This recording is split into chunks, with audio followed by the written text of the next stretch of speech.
What we're really here about is we're here to talk about the future. We're here to talk about the future of the Bureau of Land Management. We're here to talk about the future of the 270 million acres of public lands, nearly 1/8 of the United States. We're here to talk about our corporate agenda. We're here to talk about our priorities. And we're here to gain an understanding of what lies ahead. During the week of April 25, 1994, at Incline Village, Nevada, the Bureau of Land Management held its summit. An unprecedented 4-day meeting of managers and the public to plan the Bureau's future and the destiny of the public lands BLM administers.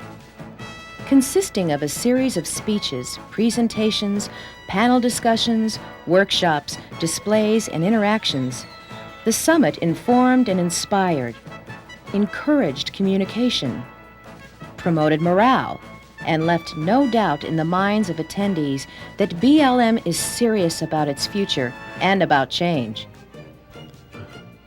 More than 400 people participated, including district and area managers, state directors, associate state directors, deputy state directors, Washington office managers, Interior Department officials, and distinguished guests. In addition, the public and the media were invited and encouraged to attend all sessions.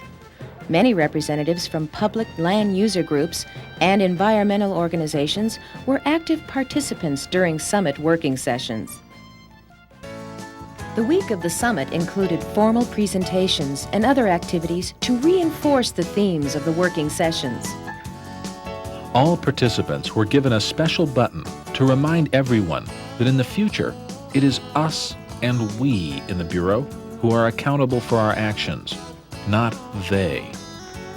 One evening, Mike Dombeck and Bob Armstrong led an open 1-hour question and answer session. More than 30 displays of BLM showcase projects presented a variety of work the Bureau is doing, which highlighted the messages of the summit. The top 5 projects were awarded a $10,000 addition to their budget next fiscal year to continue their excellent work. Bureau managers and others presented case studies on approaches to achieving and maintaining healthy ecosystems, workforce diversity, pilot projects, and other management challenges. Joyce Walker of the Disney Corporation offered perspectives on commercial recreation and how the BLM can increase customer service. A working exercise on collaborative leadership featured the headquarters management team, with Director Mike Dombeck energetically soliciting participation from the field. You know, this is so good, I think I'm going to get some more. I'd agree with that, and I also think that Formal entertainment included the Truckee Travelers, a Native American dance group. After-hours informal entertainment was provided by BLM cowboy poets, musicians, and the humor and music of Assistant Secretary Bob Armstrong. Now mosquitoes were biting my nose, and the crawdads were nibbling my toes. But I stayed there all day until she went away from the shade of the old apple tree.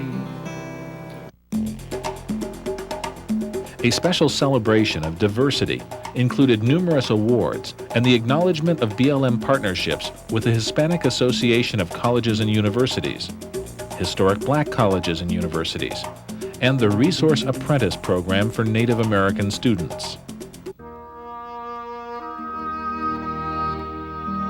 At an evening cookout, BLMer Joyce Bagley Hunsicker's living history character Fanny movingly described the hardships of the Oregon Trail. And finally, well, I'm sad to say it, finally we was reduced to eating things we would not normally feed to our stock back home. We did. We ate weeds, common, ordinary weeds, called the vegetables out of place. Oh, we was glad to have them. Then even the weeds played out. My agenda is going to be to focus on the employees. As a career employee, I know that what's going to get done in BLM is going to get done by you. And I'm just going to focus on the 10 to 11,000 employees in BLM, and I'm going to keep on focusing on you until I get booted out or until as long as I'm around. Getting back to basics, cutting red tape, cutting process, uncomplicating things, greater flexibility for employees, decisions made closer to the resources, accountability for managers, managing the land. That's our agenda. It's not complicated, it's not hard, it's fairly simple. We just got to get on with it. This is our symbol to you that we're dead serious. And I want you to read the quote on the front. If you always do what you always did, you'll always get what you always got. And that's Vice President Al Gore. And you can consider these empowerment coupons, vision coupons, go after your boss coupons, go after your employee coupons. If they're not doing these things, whatever you want to consider them, because our agenda is maintaining healthy functioning ecosystems, keeping it simple, communicating, coordinating, and collaborating, working with people, using the best science, back to basics, cutting red tape, and my QRS theme is quality, reliability, and service. If we gave that to each other, we wouldn't have any problems.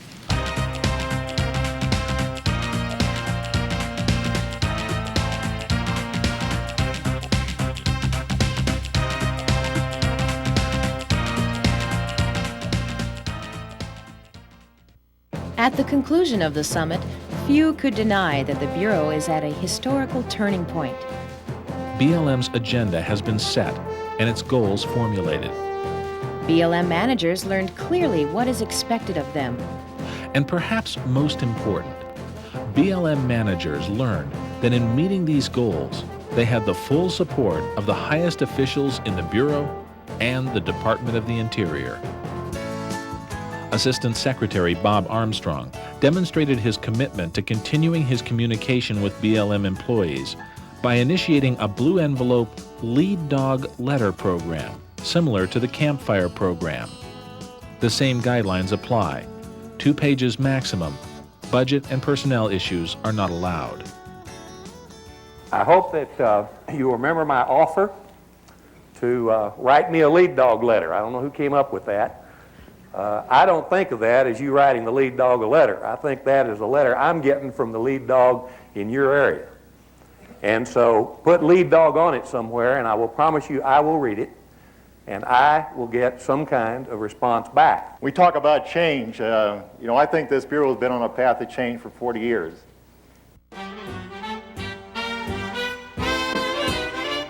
I go to conferences like this and I hear about the future and all the things that we haven't done. We fail to recognize the good things we've accomplished in this organization. And we've done a lot.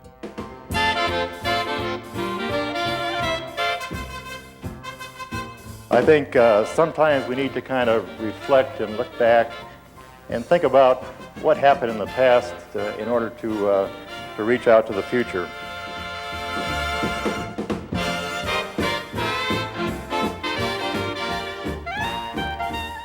If I plotted a curve the way I look at the Bureau over the last 40 years, I see a very steady increase. A few bumps in the road, a few go up, a few go down, but essentially a pretty smooth curve that's going to the future. And I think we can take a lot of pride in that.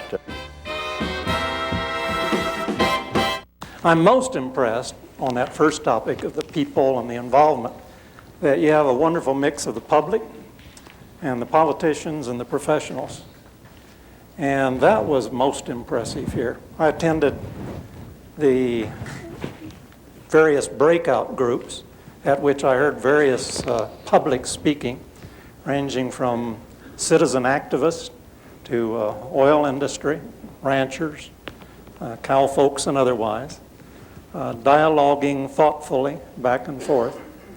And that's where government must always start, of course. And it's where this conference certainly has been. I think I'd rather be a partner. And so if any way we can have a partnership from here until whenever it is that I leave, you got an offer. And that's the way I'd like to run it as long as I'm here, and I hope you'll join me in that partnership. You have been offered a gift that no earlier generation has ever received. For when you do your inspecting, when you travel the open pastel range, when you hike the spare pinyon juniper or the thick cedar forests, when you float the Red Rock canyons with the arches and bridges and millennium-old Anasazi villages tucked away in every side canyon, on each of those travels and hikes and floats, you can bring John Wesley Powell and Aldo Leopold along, and you can have actual out loud discussions with them and have the sweet confidence that as trustees for the lands and communities of the West, you can take the outcome of those conversations and over time and working with others, place them into action. For this is your time. This is really a terrific organization. And as I get down into the ranks, what I see is what I've always known is there, which is people who take a lot of gaff, who are reviled all over the West, but who are in this business because they love the land and because they care, and who have foregone the ephemeral benefits of real estate speculation and private sector activity because they think that there's some real value in doing a job where you can leave a positive legacy in terms of the condition of the landscape and the future of the American people. And as long as I'm on this watch, I'm going to be sticking up for you. I'm going to be doing everything I can to say what I really believe, and that is that this agency has in its hands the future of the American West. This is the BLM a vision pledge, and this is my pledge to you, and it's got a signature block, and I expect it to be your pledge to each other and the people you serve, and that's I promise to tell the truth, celebrate diversity, provide excellent customer service, ask why not, respect everyone, obey the law, work as a team, and reward excellence. I think Mike's message this week has been about as clear as you can make it. Keep it simple, get back to basics. And what I want you to know, the commitment that you have from Denise, from Bob, from me, and from the Secretary is you make the right decisions out there based upon the science, touch all the bases, and we're behind you all the way, and that's what we expect you to do. It's absolutely critical that after we make all these promises and come up with all these vision statements, and we make promises to the land, to our colleagues in the BLM, and to the publics, that we walk the talk, that we tell the truth, and that we reward good work consistent with these values. I'm proud to talk about public lands. I grew up close to the land, and I'm proud to talk about the future of the Bureau of Land Management. And the public land that I see has a clean supply of water for local communities, supports abundant fish populations. The public lands that I see provide a healthy mix of native grasses, fatter calves, higher water tables. The public lands that I see supports green riparian areas that keep streams clean and provides habitat for wildlife and fish. The public lands that I see contain well-planned, environmentally benign mining, oil and gas fields that help fuel the nation's economy. The public lands that I see preserve cultural resources for our children, for study, and for contemplation. The public lands that I see produce wood fiber and forage in a sustainable manner. The public lands that I see have healthy, functioning watersheds with diverse plant communities and stable soils. The public lands that I see are productive, diverse, and healthy. They provide a wide variety of educational, recreational, conservation, and development opportunities. The public lands that I see provide for stable communities, jobs, and predictable and diverse local economies. Now let me say a little bit about the future of BLM. The BLM that I want to help you create and move forward. The BLM that I see is a place where employees enjoy working and serving the public. The BLM that I see is a place where people of diverse backgrounds seek employment. The BLM that I see is an adaptable leader in change, helping local communities through difficult transitions over time. The BLM that I see is a model of customer service for both internal and external customers. The BLM that I see is an organization whose structure is flexible, easily adapting to changing needs. The BLM that I see is a model of efficiency and effectiveness in communicating with the American people. The BLM that I see is known for quality, reliability, and service. The BLM that I see is committed to innovation, science, collaboration, and leadership. The BLM that I see is the premier land management agency in the world. You are the catalyst to change. You're the future. Think in new ways, take risks, be innovative, but err on the side of maintaining the land's health. Count on my full support. There's no better group to guide and help shape the long-term ecological, social, and economic well-being of the West. And I invite you to join me in my crusade. And my motto is, let's make dust, not eat dust.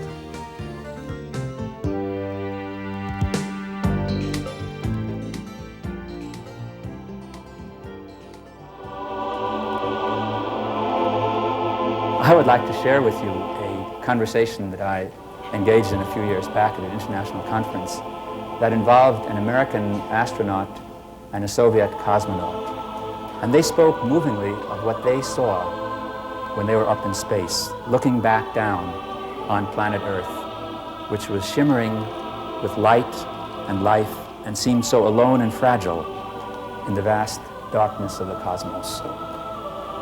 And what that astronaut and that cosmonaut understood together was the interconnectedness of all parts of our blue planet, of the land and the water and the air and the life upon it. I believe that this vision of Earth is relevant to all of you in your own mission of managing our great nation's heritage of land and resources. Because in this new perspective, governments, in partnership with science, with citizens groups, and with the private sector, must work together to sustainably manage the resources of our common planet in ways which reflect a long-term responsibility for the security of the generations that will follow us.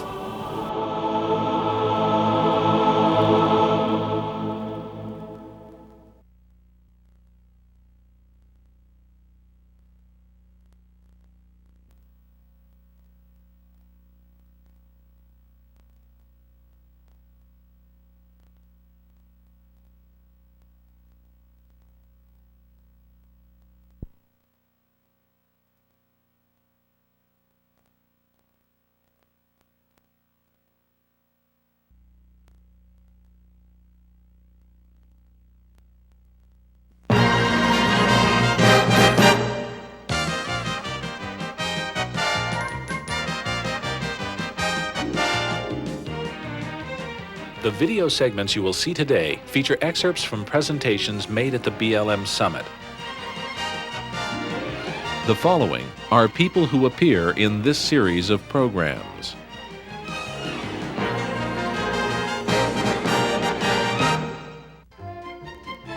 Mike Dombeck, Acting BLM Director. Denise Meredith, BLM Deputy Director. Bruce Babbitt, Secretary of the Interior. Charles Jordan, Director of Parks and Recreation, Portland, Oregon. Frankie Sue Del Papa, Attorney General for the State of Nevada. Bob Armstrong, Assistant Secretary, Land and Minerals Management with the Department of the Interior. Dr. Patricia Nelson Limerick, Professor of History at the University of Colorado. Mike Penfold, BLM Assistant Director for Land and Renewable Resources. Dr. David Perry, Professor of Ecosystem Studies, Oregon State University. Richard Benedict, President of the Committee for the National Institute for the Environment, Washington, D.C. Marianne Simons with EcoVision Associates, Vancouver, Washington. Dr. Walt Whitford with the EPA Ecological Health Institute, Las Vegas, Nevada. Merle Lefkoff, Director of Lefkoff and Associates, Santa Fe, New Mexico. Nina Hatfield, BLM Deputy Assistant Director for Management Services. Hord Tipton, BLM Assistant Director for Energy and Mineral Resources. Charles Washington, President and CEO of Charles Washington and Associates, Washington, D.C. Dr. Warren Blank, President of the Leadership Group, Chapel Hill, North Carolina. Dr. Jim Kennedy, Assistant Dean for Instruction in the College of Natural Resources, Utah State University. Ed Marston, Publisher of High Country News, Paonia, Colorado. Ed Hasty, BLM California State Director. Dr. Chet Newland, Professor of Public Administration at the University of Southern California. And Dr. Charles Wilkinson, Professor of Law at the University of Colorado. Additional information about these presenters is provided in your handouts. As you watch these programs, please concentrate on what is being said as well as who is speaking.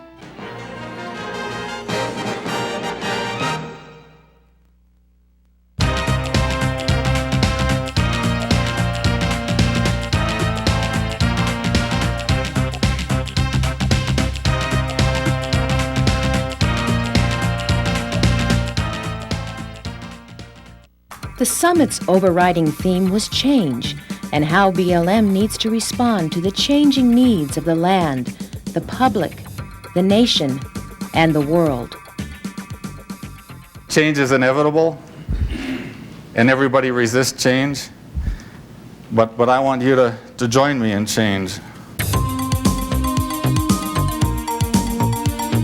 The vortex of change that's swirling all around us has created a window of opportunity such that we've not seen in recent memory. It's one of those rare times in our careers when we can make significant and lasting improvements in the way we pursue our mission. The West is now filling in. Those empty spaces are being utilized, and any management decision, any congressional decision inevitably runs smack on into existing resource and space uses, shared or at least at issue between many different parties. And by definition, that means complexity, it means conflict. Now look at this world today. I was not prepared for this. I knew there would be change, but not this kind of change.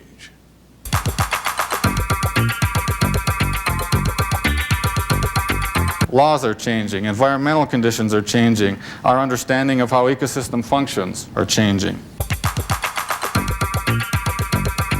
And so somewhere along the way, there was a detour. Obviously, the map didn't show this detour. And now I find myself in a place where the only constant is change. Change is inevitable. Accept it, indeed sometimes lead the parade. And I also realize that your mission is complicated by changes. New concepts like ecosystem management and biodiversity challenge. A few myths of change. If it ain't broke, don't fix it. Why not say, let's not wait till it breaks? Change takes time? No, change takes commitment. This little box that we like to function in as public servants, they're no longer safe and orderly. You know, we have got to come out of this little box. And some truisms about change. Unlearning is harder than learning.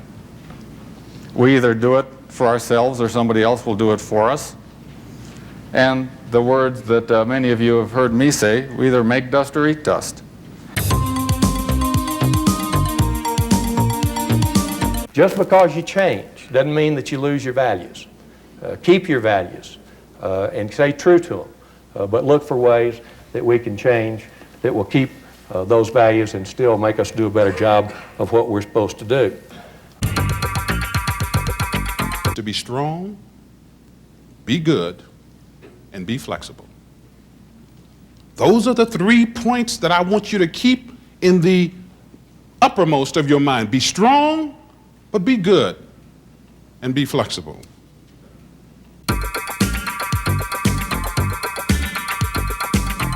There is no doubt at all in my mind that the intersection of historical change, the intersection occupied by the Bureau of Land Management, provides the best of opportunities for striking, innovative, even heroic leadership. Denise and my commitment to you is to change. And our vision is to empower you and to make the culture shift. So go and do it.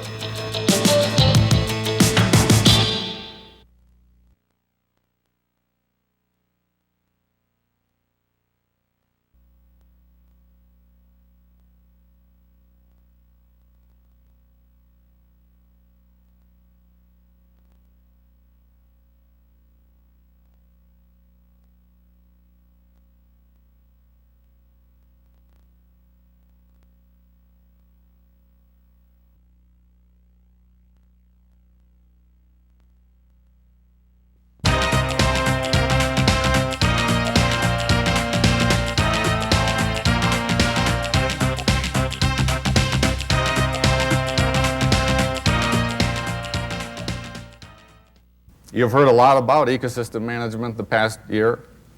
The fact of the matter is it's not something new. It's something that's been bubbling up in this agency from all of you for a long time. Many of you right now are inventing ecosystem management. You know, people ask me, what's the definition? You know, just what the heck is ecosystem management? Well, my answer is, don't look to the manual for the answer. It's not there. Look at the landscape. Look in the water. Look on the soil within the local communities and look to the people. That's where you'll find ecosystem management. We must, of course, look at the entire landscape.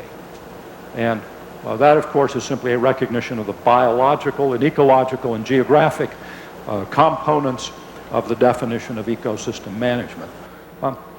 I know you're already doing that, and I'm sure that every one of you who has tasted the possibilities understands the extraordinary power of beginning to see an entire landscape and all of its functioning components. There's really nothing mysterious about an ecosystem approach. You put 10 biologists, 10 ranchers, 10 environmentalists in a room, you'll get 10 different definitions. Healthy ecosystems provide goods and services to humans, and healthy ecosystems have intrinsic values. More and more people are coming to believe that. But I guarantee you that if you put all these people in a room and the smoke clears, the rancher, the environmentalist, the biologist will all agree on one thing. And that's maintaining the health and productivity of the land.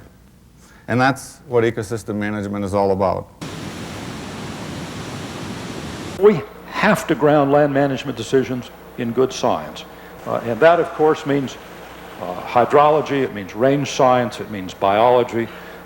And we need to view science in its true objective sense, which is to say, we don't prejudge what science is going to deliver, and we'll let the chips fall where they may because we are managers. Nowadays, a diplomat, a policymaker, a land manager can no longer be a specialist. Because of the complex interrelationships among the many issues that are facing us, we need to develop an interest in science, as well as economics and the environment, ecology, and social and political and even ethical themes. What I'm talking about is the need for a truly interdisciplinary approach to the many challenges ahead of us. Economic sustainability is directly tied to ecological sustainability. We talk about ecosystem management in the broadest sense. We're talking about a lot of different things. We're talking about a way of doing planning. We're talking about a way of working together, serving our stockholders, valuing our resources, measuring our performance, a new way of budgeting, one that does not compartmentalize how we look at things. We're talking about a better organization, improving our efficiencies, building new partnerships. We're talking about our skills, our skill mixes, the diversity of our organization. We're talking about new ways of doing business. We're talking about concern for communities, concern for people. Ecological health and a determination of the relative health of ecosystems cannot be done without a consideration of the humans that are part of that system. And if we don't make some mistakes, we will be taking the wrong approaches.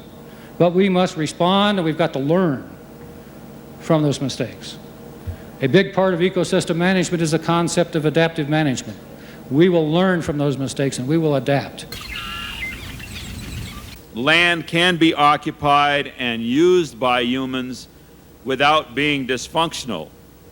If you manage the ecosystem and do it properly, everybody benefits.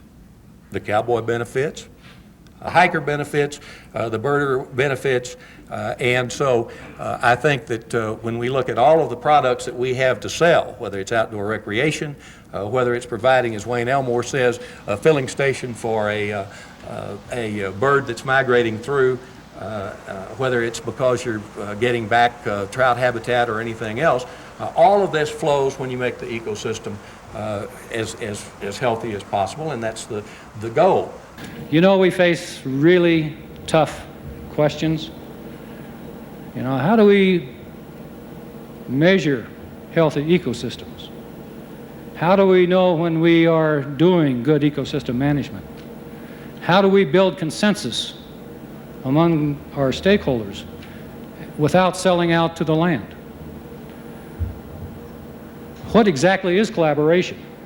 There is no one single indicator that we can use that to describe ecosystem health, just like there's not one indicator that can be used to describe the health of a human. I was listening to Del Valle one day, and I like Del's simple definition. He said it's a way of life and a style of management. It's not a bad definition for ecosystem management. Couple that with the health of the land, and you got it. If you ever had a clear message from a director that says, go out and try stuff, you have had it at this session. That's what this is about. Science can never be a cover for the wisdom and the judgmental skills and the knowledge that you have acquired by being out there day after day watching the sunrise over the land, watching the life come across the land, and watching the sun set at the end of that day. You, in the final analysis, have the instincts and the knowledge that cannot be replaced by anyone up the chain or anyone out of the decision-making process.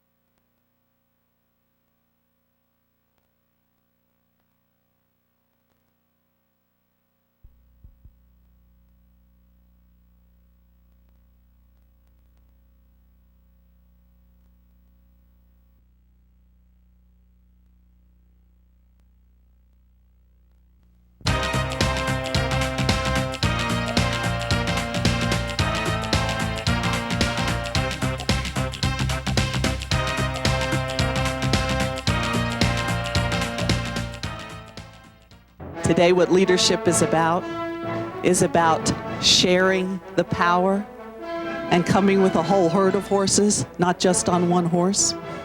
And that is often the unspoken, because what's very difficult to do is to share power, because you think it makes you less powerful.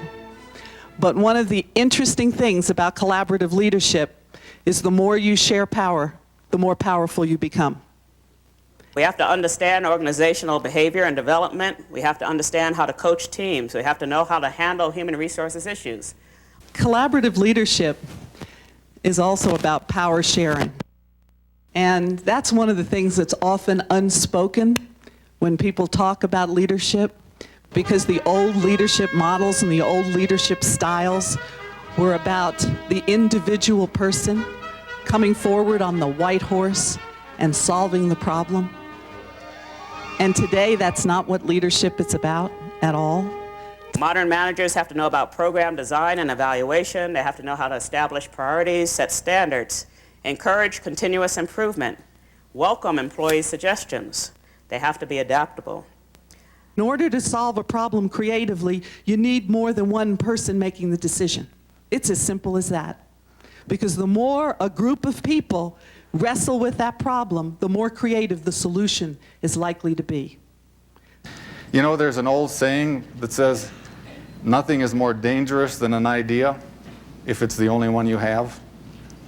So that's another really important style of leadership. The ability to say, let's solve the problem together, not try to solve it yourself. Because in the past, and very recently, we are rewarded, particularly as managers, for coming in and solving the problem. That has been our reward structure. And today, that is not any longer going to be what we're rewarded for. We're going to be rewarded because our team has come up with a creative solution, and we have been part of that team. So what do these new leaders have to survive? They have to have long-term vision. They have to be more concerned with the future and less hung up about the past. In the so-called marketplace of ideas, the best choices for resource management will prevail if the dialogue is open and sincere and conducted without suspicion or acrimony. One of the most important things about collaborative leadership is constantly modeling the new skills for the people you work with and for your team. That's the old saw about walking your words. If you don't exemplify what you want your team to be, there's no way for the team to follow you. We need to get back to management bases and remove the self-imposed impediments to progress, both institutional and individual, that have impeded us. We can't allow ourselves to be paralyzed by day-to-day management crises. We have to keep up with political, social, and economic issues and trends. It also means more accountability. That's a leadership requirement and a leadership skill. When you get more power and more authority to make decisions, you have to have more responsibility and accountability. We have to be able to motivate employees. We have to re-recruit, is a term that I read recently, I really like. We have to re-recruit people that are already inside our agency and get them to buy into where we're going. We have to keep those good people. In this new environment at BLM, everybody not only has the potential for leadership, but everybody is going to be required to play a leadership role. That has to do with the new setup of teams and eventually self-directed work teams. We need a mix of styles, a mix of personalities to succeed. So when you're putting together your management teams, you have to be aware of that. There is no one ideal style. It takes us all to work together to get it done. We are charged by the public through Congress to take care of the nation's natural resources for the public in an open, collaborative management style is necessary if we're to sort out the many conflicts and demands of our public land customers. We're not talking about change for change's sake. This isn't fixing something that isn't broken. It's all about overcoming complexity and harnessing change. It's the stuff that leaders are made of. It's just a good way of doing business.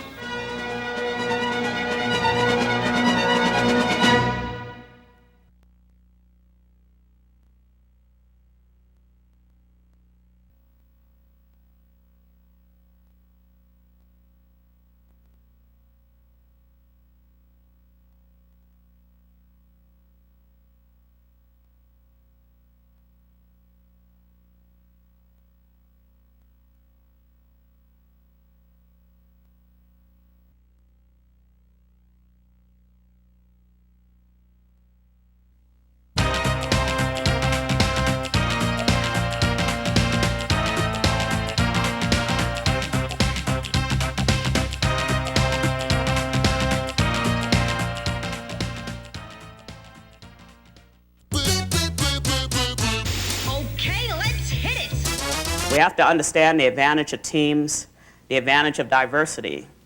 And people ask me all the time, well, what do you mean by diversity? What do you think I mean by diversity? It's everything. It's cultural diversity, it's gender diversity, it's different types of people with different backgrounds, different economic status, different specialties of expertise. Diversity is everything that you think it is, and it's what we need. I need your thoughts, your creativity, and your answers as we move forward in achieving a diversified workforce. For example, how do we sort through our legal and regulatory requirements in achieving the goals? What changes do we need to make to effectively manage the workforce of the future? What skills will be needed in tomorrow's workforce? How do we integrate and balance today's workforce with the more diversified workforce of the future? And finally, in just plain English, how do we get there? Check this out. Why do you do it? First of all, you do it because it's right. Second of all, if you don't do it, you lose all of the potential that's out there that you're not drawing on. And that is a real waste. The second point I want to make is there really isn't a lot of room for arguing the merits of having a diversified workforce. You've all heard the reasons. I haven't heard anybody disagreeing. The train's leaving the station, and we're on it. Let's go. I believe that these changes hold great opportunity, and it's up to all of us to use the opportunity to benefit our public land. Thus, let me encourage you to lead that parade. Change is going to come, and there's no turning back. We've got to deal with it. In addition, the changes occurring in BLM personnel signal a generational shift, which along with demographic, legal, and political changes promise, I think, to alter the working assumptions of the past. As far as human resources, we have to celebrate diversity, not tolerate it, not hire somebody because we have to hire somebody. We have to hire somebody because we need to hire those people. We need to hire these new people with new ideas and new perspectives. In the not too distant future, people of color will be the majority in this country. And it just makes plain good business sense to diversify our workforce because those are the people that are working and representing a very diversified public. How are you and I going to cope with that? People of color, how are we going to cope with that? And don't tell me that you are ready. Don't tell me that you are ready. I am not ready. I thought I was ready. A person of color. Diversity is much more than race and gender. It is race and gender, but it's much more.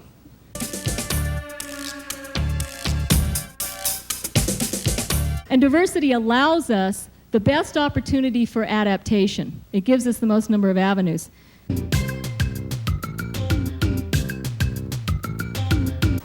What we need to do is to jump start our mind. We need to start thinking about things differently. We need to start creating a new reality by creating new beliefs and new perceptions. We need to stretch.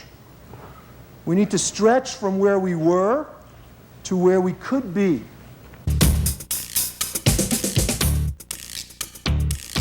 But I say don't pretend. Don't pretend. Don't be a hypocrite. Just try to deal with it. We've got to deal with the differences.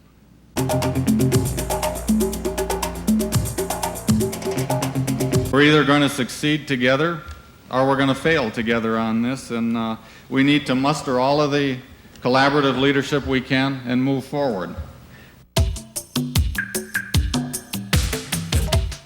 require people who have patience, who can share leadership, and learn how to build trust. It will require leaders at all levels of the BLM, in all positions, not just those in line capacities. It's not something that you can get down from on high. It's something you're going to have to wrestle with.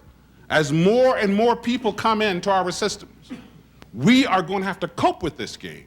And so don't try to hide and don't try to outrun it. I've worked in this kind of endeavor in other states and in other places, and it's a constant effort. It doesn't just kind of happen and flash and it's over. You got to keep working, you got to keep hunting, you got to keep trying, you got to keep encouraging. But if you do that, it'll work.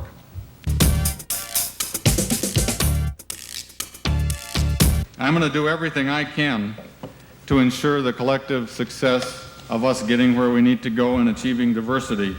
But everyone in this room is accountable, and everyone needs to help us get there.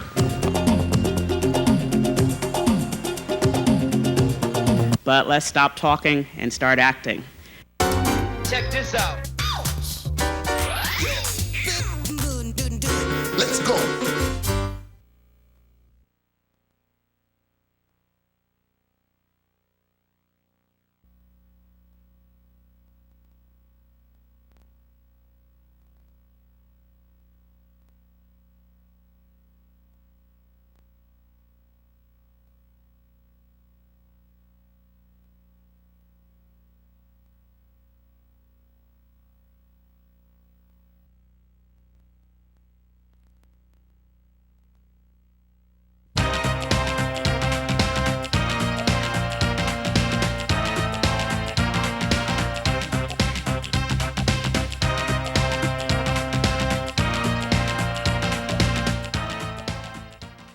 Do you know that we have about $1 billion budget? And do you know that if we can increase our efficiency by 1%, you do the math, and I fully expect us to increase our efficiency by 5% or more for a 3 to 5 year period? Not only has the business that we've done changed, but the way we're doing it has also changed. My view is that if BLM really wants to do an outstanding job of ecosystem management, those of us on the business side of the house have to be a part of the team. Our goal is to provide service and support that is necessary to put the troops on the ground and to accomplish the mission. You know, and over, we're finding out that things that worked a few years ago may not work very well today. We can either bemoan the fact that things are getting harder and struggle, or we can try to be more efficient and reach out for new ideas, creative ideas, and reach out beyond your circles. So let's be creative. That's my charge to you. There's a lot going on outside our front door that we have to know about and be aware of.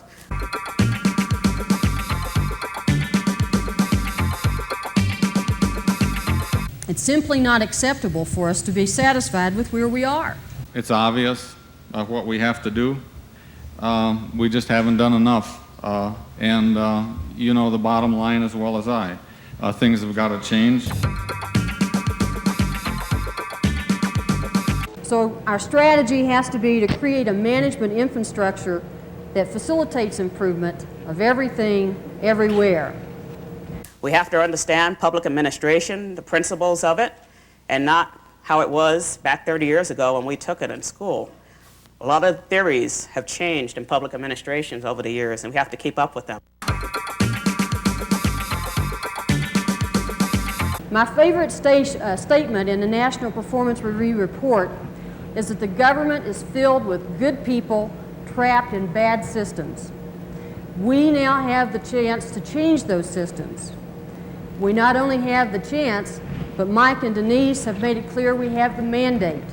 One of the things we're not accustomed to as managers is challenging the rules. And I want you to ask why. What if?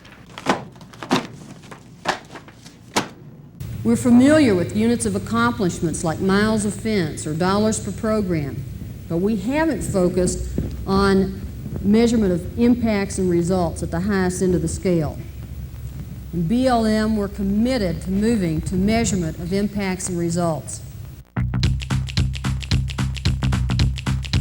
It means a delayering of hierarchy, for sure, so that everybody's going to have more authority to make decisions inside the Bureau and less managers hanging over you.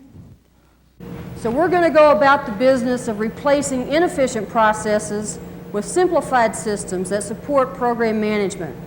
I think we ought to start having meetings dealing with trashing outdated rules. Ask, why do we need this? With performance measurement, we're looking at knowing where we are in relation with where we want to be.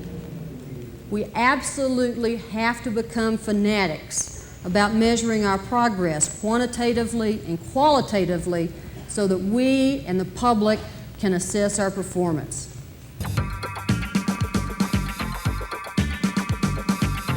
Not only is measuring performance fundamentally good management, but it's equally important to the public sector, and particularly where we have as controversial a mission as BLM deals with.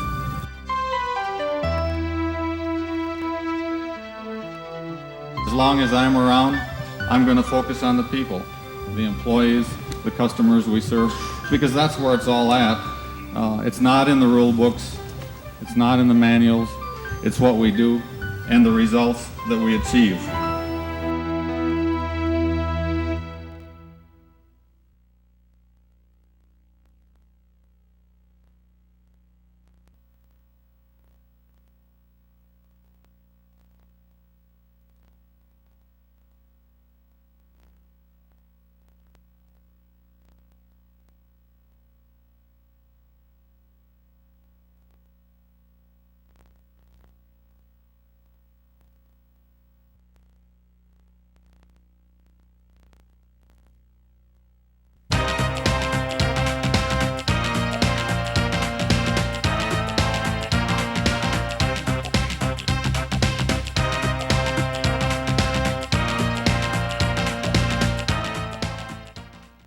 We have to understand and solicit support of new customers as well as keeping our old customers satisfied. That sounds like an impossible task, and that's what we're asked to do. This is an interesting agency historically because you have always had an on-the-ground, very close relationship with the publics that you've been serving.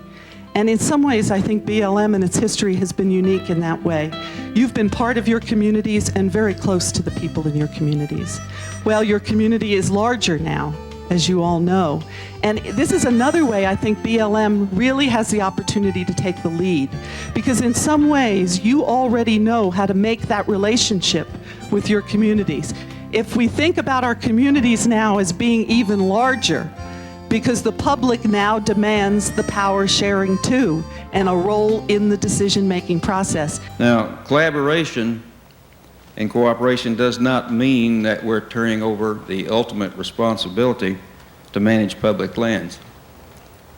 We're the ones that will still have to make the tough management decisions, and we can do that better if we have open lines of communications with all of our customers. How we represent our organization, our liaisons with the public have really changed. Ecosystem management, we have to understand those principles. We have to understand what dominant use means versus multiple use. We have to understand how to set up interdisciplinary and interagency types of teams and manage those. And we have to understand community involvement. It is beyond important. I believe that it is critical these days that we try to understand one another, communicate, and invite each other's participation. And this, of course, requires an investment of some time, some patience, and hopefully an enlightened attempt to understand each other's perspective. The public knows more than we do today. Why is that? They can afford to know more than we do today. They can specialize in one issue and read up everything there is to know about that issue. You have PhDs in fields that didn't even exist when we went to school. We have people that are very dedicated to a particular point of view, a particular issue. They can spend the time researching that we can't. The external collaboration. We've all heard about public involvement for years.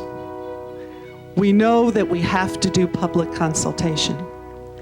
But even that climate has changed, because the collaboration that needs to take place now between the agency and the public, and I use that in the largest sense, is going to have to be more intimate than it's ever been before. Another diversity issue for leadership in the future is incorporating the diversity of broadly sharing power. That's a major diversity issue among BLM employees and among our various and seemingly growing publics.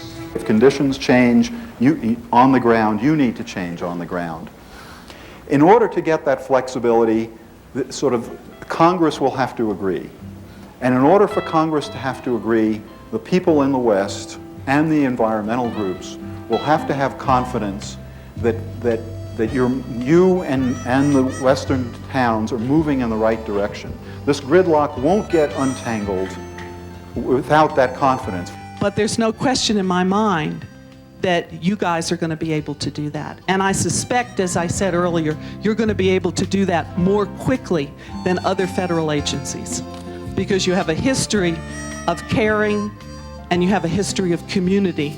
Our relationship with tribes, it has really changed. What we have to do with tribal nations is different than it was a year ago.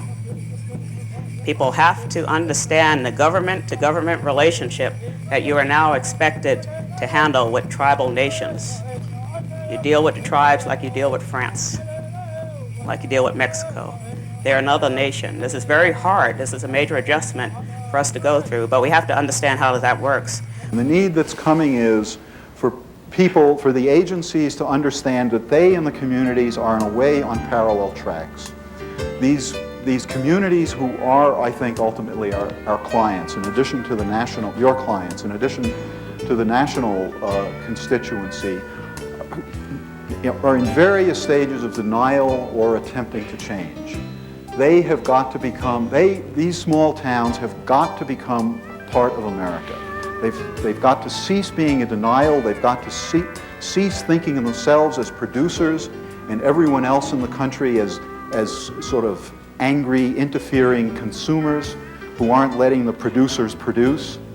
They've got to understand that all of America is working hard and that America as a whole wants to see these lands healthy and restored, and that it's their job as the people on the spot to figure out how to give Americans what they want. Not to be told by Americans how to do it, but to figure out how to meet those national values. And once they meet those, once they figure that out, sort of the environmentalists and the other people that they feel so persecuted by will go away and leave them to do their job. And I think it's the same with the BLM. Once you figure out how to give Americans what they want, what the nation as a whole wants, then lots of things will vanish. There are a lot of critters that count on us, and I'm not being a tree hugger when I say that. I just think that it's as true as it can be that our first duty is to that resource and to the people to whom it belongs. And so I also think we have a duty to our user customers, be they miners, be they loggers, be they cowhands, or they might be hikers or birders or campers or hunters or fishers. And the main thing is that if you work with them, they can help you. And so I think we need to keep those relationships going as we plow through all of these different problems we're trying to solve. You've heard the proverb, we've not inherited the world from our forefathers, but we've borrowed it from our children. My challenge to you today is to leave us a proud legacy for our children. The children of tomorrow, our customers, many of whom have not been born yet. And I challenge you to know the condition of the land. I challenge you to maintain and restore properly functioning riparian areas, diverse uplands, and healthy watersheds. I challenge you to communicate the economic and social benefits of maintaining healthy ecosystems. I challenge you to respect the limits of the land. I challenge you to respect all the people who care about and depend upon the land for their livelihood. I challenge you to think long-term, look at the big picture. I challenge you to collaborate with local communities, other federal, state, and local agencies, and develop common objectives for the health of the land. And I challenge you to measure your effectiveness not by process, but by the health of the land you manage. And it's up to you and to me to deliver. If we don't deliver, who will? You are empowered to deliver. So let's get on with it.